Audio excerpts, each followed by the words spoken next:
আর এই ঘটনার 8 দিন পর নির্বাচন কমিশন এফআইআর করতে নির্দেশ দিল তৃণমূল বিধায়ক মনিরুল ইসলামের বিরুদ্ধে। ঠিক কি নির্দেশ দিয়েছে নির্বাচন কমিশন, কথা বলবো। আমাদের সঙ্গে রয়েছেন আমাদের প্রতিনিধি রুমা পাল। রুমা,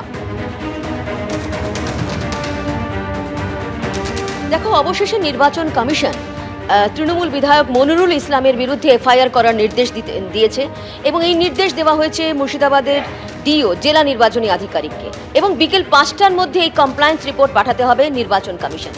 এবং নির্বাচন কমিশনের কাছে কিন্তু সেই ভাইরাল ভিডিও কিন্তু হাতে তারা পেয়েছেন, তারা দেখেছেন, যেখানে মনিরুল ইসলাম কিন্তু রীতিমতো নির্বাচন কমিশনকে যে ভাষায় তারা আক্রমণ করছে সেই ভাষায় আক্রমণ কিন্তু নির্বাচন কমিশনের চোখে পড়েছে এবং তারা দেখেছেন এবং তারা মনে করছেন যে এটা প্ররোচনামূলক এবং তার সঙ্গে সঙ্গে এটাও ঠিক যে উস্কানিমূলক এই ধরনের আচরণ। এবং সেই কারণে তারপর দেখা যাচ্ছে যে ঠিক মনিরুল ইসলামের বিরুদ্ধে কিন্তু এফআইআর করার নির্দেশ দিয়েছে নির্বাচন কমিশন এবং সেটাও করতে হবে এবং সেটা করার পরই বিকেল 5টার মধ্যে কিন্তু কমপ্লায়েন্স রিপোর্ট পাঠাতে হবে নির্বাচন কমিশনে। অন্যদিকে জানিয়ে রাখি, দেখো, কালকেই কিন্তু মুখ্য নির্বাচন কমিশনার জ্ঞানেশ কুমারের একটা বার্তা এসেছিল। সেই বার্তাতে বলা হয়েছিল যে পশ্চিমবঙ্গবাসীর ক্ষেত্রে তার সেই বার্তা যে কোনোভাবেই যাতে কেউ আইন শৃঙ্খলা হাতে না নেয় সেক্ষেত্রে কিন্তু কঠোর পদক্ষেপ নেওয়া হবে। এবং তারপর আজকে দেখা যাচ্ছে যদিও এই ঘটনায় এফআইআর হয়েছিল, সেই এফআইআর পর দেখা গেছে যাদের বিরুদ্ধে এফআইআর হয়েছিল তারা ছাড়া পেয়েছে, কিন্তু এই ঘটনার পরিপ্রেক্ষিতে নির্বাচন কমিশনের উপরে যে আক্রমণ হয়েছে বা যে ভাষায় তাকে আক্রমণ করা হয়েছে সেই বিষয়টা কিন্তু নির্বাচন কমিশন ভালোভাবে নিচ্ছে না এবং সেক্ষেত্রে কিন্তু নির্বাচন কমিশন মনিরুল ইসলামের বিরুদ্ধে কিন্তু এফআইআর করার নির্দেশ দিয়েছে একদম ডিও মুর্শিদাবাদকে। সেক্ষেত্রে 5টার মধ্যে কমপ্লায়েন্স রিপোর্ট পাঠাতে হবে। নির্বাচন কমিশন মনে করছে এই যে বক্তব্য মনিরুল ইসলাম যে কথা বলছেন নির্বাচন কমিশনের বিরুদ্ধে সেটা প্ররোচনামূলক, উস্কানিমূলক এবং তারপরে কিন্তু ওই ধরনের ঘটনা ঘটেছে, ভাঙচুরের ঘটনা ঘটেছে। পুরো ঘটনার পরিপ্রেক্ষিতে কিন্তু এই ধরনের আচরণ বা এই ধরনের মন্তব্য নির্বাচন কমিশনের পক্ষে।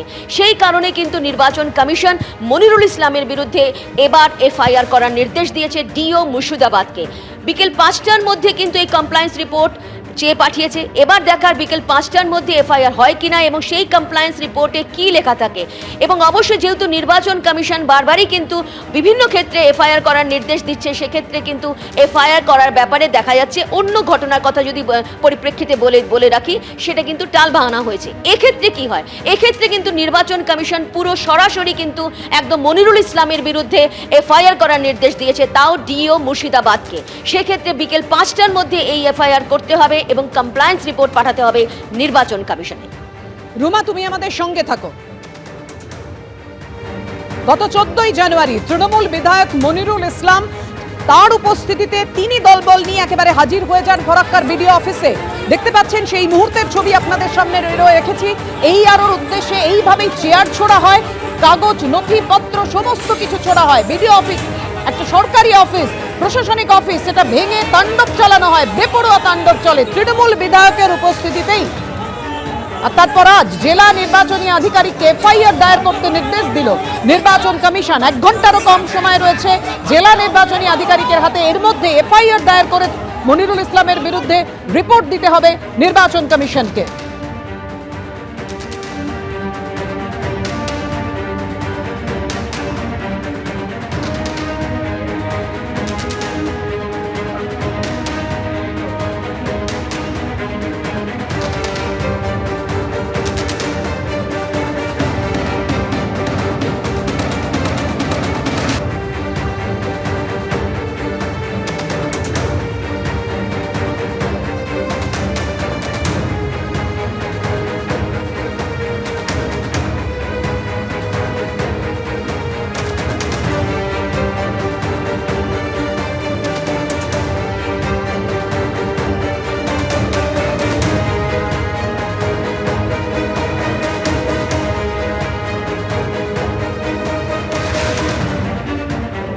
আমরা আবার কথা বলবো, আমাদের প্রতিনিধি রুমা পাল আমাদের সঙ্গে রয়েছে। নির্বাচন কমিশনের তরফে কি নির্দেশ দেওয়া হয়েছে, কিন্তু তার আগে প্রাক্তন পুলিশ কর্তা সলিল ভট্টাচার্য এই মুহূর্তে আমাদের সঙ্গে টেলিফোনে রয়েছেন।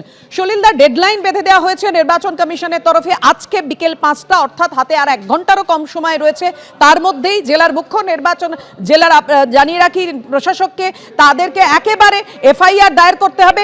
এফআইআর যখন করা হয়েছিল এই অফিসে, বিডিও অফিসে ভাঙচুর কাণ্ডে, সেই এফআইআর এর নাম ছিল না মনিরুল ইসলামের, তারপরেও পুলিশ কোনো পদক্ষেপ নেয়নি।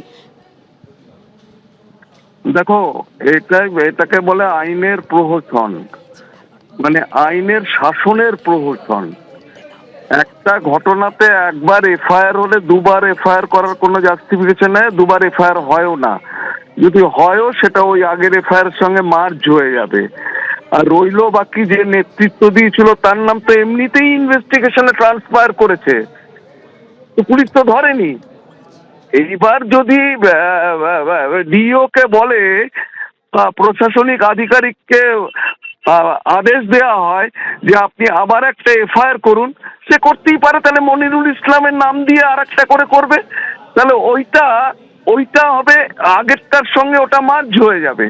তখন বোধহয় মনিরুল ইসলামকে অ্যারেস্ট করার একটা সুযোগ বা সুবিধা পাওয়া যাবে। কিন্তু সেটাও কিন্তু আমি তোমাকে কথা বলে দিচ্ছি, গ্যারান্টি দিয়ে বলছি যে মনিরুল ইসলামকে কিন্তু পুলিশের ক্ষমতা নেই ওকে অ্যারেস্ট করবে। যদি করে তাহলে কিন্তু বুঝতে হবে এটা একটা দৃষ্টান্তমূলক একটা অবস্থান রয়েছে পুলিশ প্রশাসনের। এই দৃষ্টান্তমূলক এই এক্সাম্পলারি অ্যাকশনটা নিক তো আগে প্রথমে একটা মনিরুল ইসলামের নামে একটা সেকেন্ড এফআইআর করে দেখাক, তারপরে মনিরুল ইসলামকে অ্যারেস্ট করে যদি একটা দৃষ্টান্তমূলক একটা অবস্থান নিতে পারে রাজ্য প্রশাসন বা রাজ্য পুলিশ প্রশাসন, তাহলে তো হ্যাটস অফ টু রাজ্য সরকার।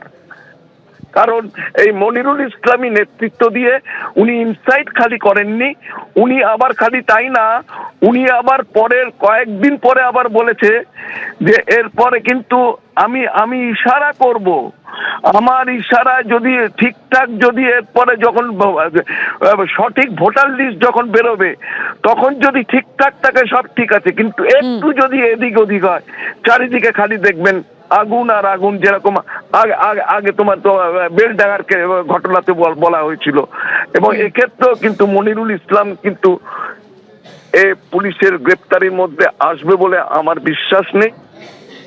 ধন্যবাদ সলিলদা। এবিপি আনন্দ, এগিয়ে থাকে, এগিয়ে রাখে।